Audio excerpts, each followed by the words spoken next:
catch by Newt.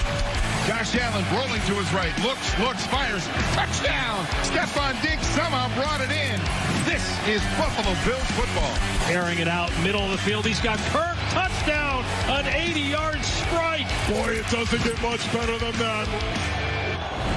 Have you been paying attention? Kyler Murray has been in total command of the Cardinals offense. He knows he's a scrambler. We do too, but his downfield passing, don't sleep on that. According to Next Gen Stats, in Week 9, Kyler had a career high in completion percentage and passer rating on downfield passes. David Carr joins me now. Take a moment. Look at that. Now David's here. But we have another good QB matchup for you, David. Listen, give us 3 things that Kyler Murray and the Cardinals need to do to avoid the upset against the Bills on Sunday. Well, they got another great test, and this was an exciting matchup last week when Kyler faced off with Tua, and now you got another young quarterback coming in. What you have to do, you've made great strides in this offense, Kyler Murray, but what you have to do is continue to extend plays. You've been so dynamic extending plays. Don't ever fit into a box. Don't change. Be that dynamic guy that puts pressure on defenses. A lot of defenses like to come in and put pressure on the quarterback. You put pressure on them by extending the plays and never giving up on it. I love watching this guy play. And then the second point goes along with that. Continue to push the ball down the field. We showed the great stats, the huge improvements that he's made in that area. He's seeing the field better. He really feels comfortable in this offense. And with the addition of Hopkins, it's made other guys like Andy Isabella and these guys are starting to step up and make big plays down the field. So keep pushing the ball down the field. With that, the last thing that you have to look at, okay, you're facing a dynamic player on the other side of the ball. Josh Allen, you have to keep him in the pocket. That's the most important thing when you're playing this guy. The Cardinals got in trouble a little bit when they played Tua. They rushed a little bit out of control. You want to bring pressure. You want to make it difficult for the quarterback. But if you get out of lanes, he can really beat you. If you keep him in the pocket, you can make him force the ball and make him be a little bit less effective than he is naturally. His natural athletic ability just lends to huge plays when he's able to be on the move. So if you can squeeze the pocket, make it tough for him, and then you be dynamic on the offensive side, that's the recipe to win this football game. David, I feel like a lot of these can go both ways. Like there should be things that the Bills are keeping in mind as well. Yeah, very much so. Who do you have winning this game? It's going to be close. I think it's going to be really close. But I think that the Arizona Cardinals, with this top-ranked offense, they're just too much. Too many guys that can make big plays. And Kyler's just such a wild card. I'm going to say 28-24. Good football game, but the Cardinals are just a little bit too much for them. Oh, I feel you. I have the opposite, though. I think it is going to be close, but I have the Bills taking this one. All right, David, thank you. What a run. Jackson will keep it on the read option. He's got a hold. Lamar Jackson, touchdown, Ravens. And looks like he's going to run, and then he steps back and hits Johnson for the touchdown. Jackson fires to the end zone, and it is caught for a touchdown. Lamar Jackson makes it look so easy. He's going to run it left side to pick it up. He does. Into the end zone. Take up him. They didn't recognize the game. No, he the OG, the Superman. All right, the football universe keeps gifting us with quarterback battles, and Lamar Jackson and Cam Newton face off on Sunday night, and these are two very different kinds of runners, guys. We know they get out there. Check out these next-gen stats. When it comes to option keepers, Lamar ranks first in the league in rushes and rush yards. Now on design QB runs, that's where Cam shines, ranking first in rushes, touchdowns, and first downs. All right, James Jones and Michael Robinson with me now. Two dynamic quarterbacks in this one. We know they can both make plays in the air and on the ground, guys. But what do you need to see, M-Rob, from Lamar Jackson on Sunday?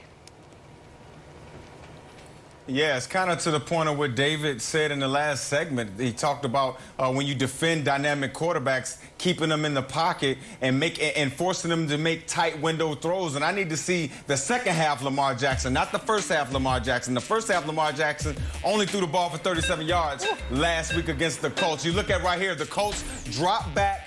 They have everything covered downfield. There are some tight windows. He has a throwing lane, but he decides to dump the ball off to the running back. If you're playing the Baltimore Ravens, I'll take this type of a check down pass and not that explosive pass that we're accustomed to seeing from Lamar Jackson in this passing game. You look at right here, a little RPO, but again, clean pocket and forcing a tight window throw, which Lamar Jackson didn't do a great job of anticipating right here.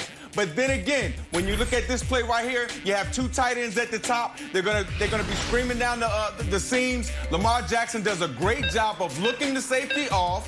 Okay, still has a run lane, But watch this tight window throw that he makes going down the football field to his tight end. If he can continue to make throws like this, that's when you're going to get defenses to start backing off this Baltimore Ravens offense and stop calling out their plays, because I know Lamar Jackson made that statement that they're calling out his plays at the line of scrimmage. Lamar, you need to start making a little bit more of these tight window throws while you're in the pocket, and I guarantee you the entire football field will open up to you, brother.